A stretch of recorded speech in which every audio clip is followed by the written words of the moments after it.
నమస్తే.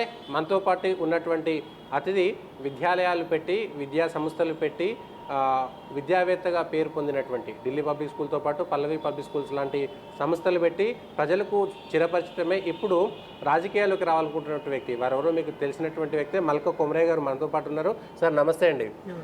భారతీయ జనతా పార్టీలో ఎప్పటికే పెద్ద డిమాండ్ ఉంటే మీరు కొత్త దుకాణం తెరిచినట్టున్నారు. కొత్త దుకాణం ఏం లేదు, నేను ఎప్పటి నుంచో బీజేపీలో ఉన్నాను. ఫాదర్ ఇలా ఉండే ఆయన ఎలక్షన్స్ కూడా చూసాము. అప్పటి నుంచి కూడా బిజినెస్లో ఉన్నాం కాబట్టి ఒక బ్యాక్గ్రౌండ్గా అన్నీ బీజేపీ కానీ బీజేపీ అలైడ్ ఆర్ఎస్ఎస్ కానీ యాక్టివిటీస్ అన్నీ కూడా మనం పార్టిసిపేట్ చేసాము, వాళ్ళకి సపోర్ట్ చేసాము.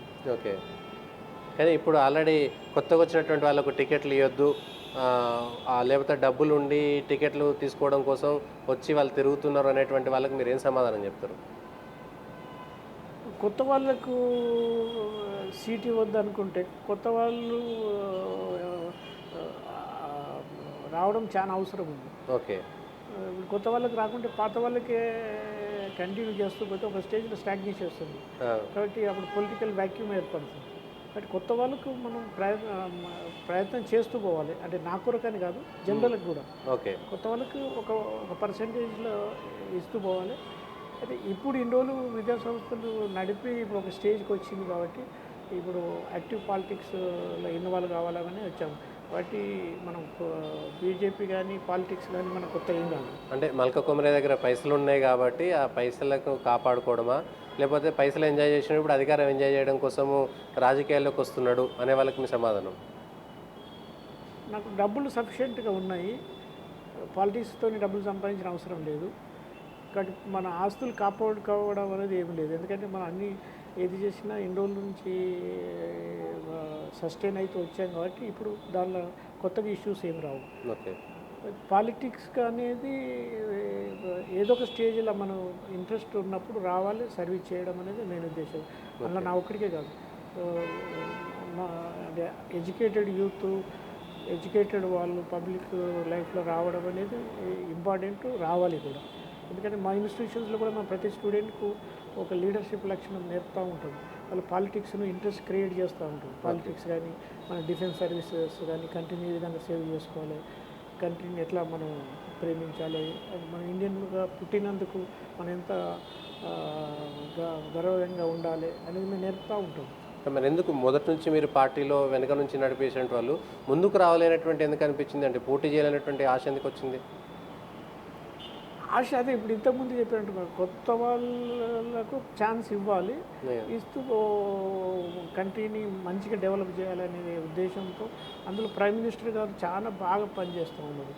అంటే ఆయన 18 hours పనిచేస్తూ అందరితో పని చేపిస్తూ ఒక విజన్గా ఈ కంట్రీని ఒక వరల్డ్లో ఒక మంచి పొజిషన్, ఒకప్పుడు అమెరికా అంటే ఇండియన్ అంటే ఒక థర్డ్ కంట్రీగా, థర్డ్ వరల్డ్ అన్డెవలప్డ్ కంట్రీగా చూసేది. ఇప్పుడు అమెరికా వాళ్ళే మన వాళ్ళకు, అమెరికన్ ప్రెసిడెంట్ మనకు ప్రైమ్ మినిస్టర్ పోతే వచ్చి ఎదురు చూసుకొని స్టేజ్కి వచ్చింది.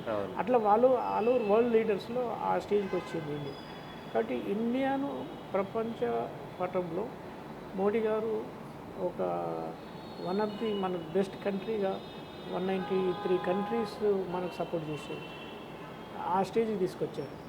అదే కాకుండా ఇండియాలో ఇన్ఫ్రాస్ట్రక్చర్లో లాస్ట్ మనం ప్రీవియస్ గవర్నమెంట్స్లో 50 yearsలో చేసిన డెవలప్మెంట్ను లాస్ట్ 10 yearsలో చేసి చూపించారు. ఇంకా ఫ్యూచర్లో ఇప్పుడు మనం 5th largest ఎకానమీ ఉంది, దాన్ని నెంబర్ 1గా సూపర్ పవర్గా చేయాలనే ప్లాన్తో ముందుకెళ్తుంది. అది ఆ ఇన్స్పిరేషన్తోనే ఇప్పుడు యాక్టివ్ పాలిటిక్స్కి వచ్చాము. మనమంతా సర్వీస్ చేయాలనేది. ఎక్కడి నుంచి అంటే యాక్టివ్ పాలిటిక్స్లో ఇప్పుడు బీజేపీ మీ సంస్థ అనుకుంటే ఎక్కడి నుంచి అంటే పోటీ చేయాలనేటువంటి ఆశ అయితే ఉంది కదా ఇప్పుడు?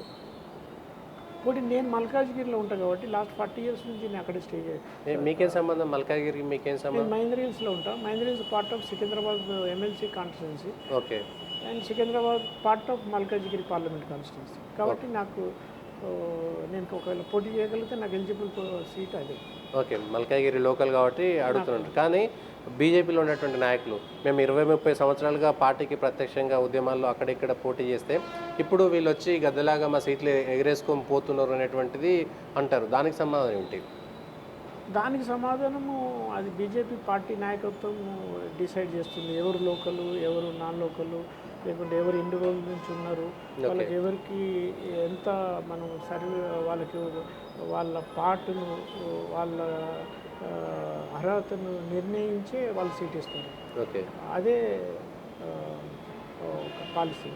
మీరు చెప్తారు మోడీ గారు చేస్తారు కాబట్టి నేను రావాలి వస్తున్నారని అంటున్నారు. కానీ నిజంగా మల్కాజ్గిరిలో మీకు పొరపాటున సీటే రాలేదనుకోండి, పార్టీ నేషనల్ లీడర్షిప్ ఇంకెవరికో టికెట్ ఇచ్చిందనుకోండి, మీరు మనస్ఫూర్తిగా పనిచేస్తారా?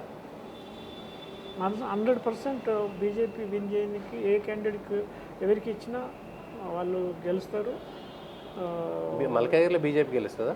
గెలుస్తారు, అసలే 100% గెలుస్తారు. మల్కాజ్గిరిలో అసలు ఎక్కడ భారతీయ జనతా పార్టీ ఒక్క ఎమ్మెల్యే గెలవలే, ఏడ గెలవలే మల్కే. అప్పుడు లోకల్ పాలిటిక్స్ వేరు, ఓకే, ఇప్పుడు ఈ నేషనల్ లెవెల్ పాలిటిక్స్. నేషనల్ లెవెల్లో ప్రైమ్ మినిస్టర్ ఎవరు అన్నది ఇంపార్టెంట్. ప్రైమ్ మినిస్టర్ ఇప్పుడున్న పరిస్థితుల్లో మోడీ గారు ఒక్కరే ఎలిజిబుల్ అండ్ ఆయనే గెలుస్తాడు. మల్కాజ్గిరి సౌత్లో ఎన్ని సీట్లు వస్తాయి అనేది ఒక పార్ట్ అయితే, మోడీ గారు బీజేపీ గవర్నమెంట్ ఆల్రెడీ వస్తుంది, ఎన్ని సీట్లు అనేది ఇంపార్టెంట్. మళ్ళీ వస్తుంది నమ్మకం ఉందా? మళ్ళీ మోడీ గారు 200% మళ్ళీ ప్రైమ్ మినిస్టర్ అంటే మోడీ గారు మళ్ళీ గెలుస్తారు కాబట్టి ఆ వేవ్లో మీరు గెలిచి ఎంపీ అయిపోతుంది అనేటువంటిది ఒక ఆశ అనమాట మీకు? ఆశ ఏం లేదు, ఆయన గెలుస్తుంది కాబట్టి మన వంతుగా మనం మల్కాజ్గిరి గెలిపించుకొని బీజేపీ గవర్నమెంట్లో, మోడీ గవర్నమెంట్లో ఒక పార్ట్ కావాలనేది ఆశ. అంటే ఇప్పుడు బీజేపీ మోడీ గారి వేవ్లో బీజేపీ గెలుస్తుంది మల్కాజ్గిరిలో కాబట్టి ఆ వేవ్లో గెలుద్దామని, అంటే ఓడిపోయేది అవకాశం ఉంటే లేదా బీజేపీ వేవ్ లేకపోతే మల్కా కుమ్రే గారు బీజేపీకి సపోర్ట్ చేయకపోతుండే, రాజకీయాలకు రాకపోతుండేనా? మేము బీజేపీలో ఎప్పటి నుంచో ఉన్నాం కదా, ఓకే, సపోర్ట్ చేస్తాం. కానీ కాకుంటే యాక్టివ్గా లేము, ఎందుకంటే ఇంతకుముందు బిజినెస్ చూసాము.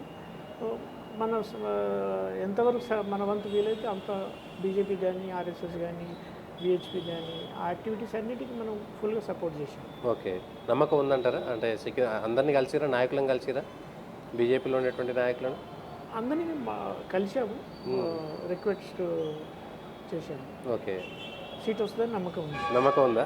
మీకు వస్తుందని నమ్మకం ఉందా? రాకపోయినా బీజేపీలో ఉంటారు? రాకపోయినా బీజేపీలో ఉంటాం, బీజేపీ క్యాండిడేట్ని గెలిపిస్తారు. ఓకే, కుమ్రయ్య గారు థ్యాంక్ యూ. ఇది కుమ్రయ్య గారికి సంబంధించిన అంశం. భారతీయ జనతా పార్టీ వేవ్ ఉన్నా లేకపోయినా నేను బీజేపీలో ఉన్నా, మొదటి నుంచి కూడా మా కుటుంబం బీజేపీ అంటున్నారు. టికెట్ వచ్చినా రాకపోయినా సీట్ ఎవరికి ఇచ్చినా బీజేపీ గెలుపుకు కృషి చేస్తానంటున్నారు. మరి భవిష్యత్తులో ఏం జరగబోతున్నది మరో 2-3 నెలల్లో తేలేటువంటి అవకాశం ఉన్నది.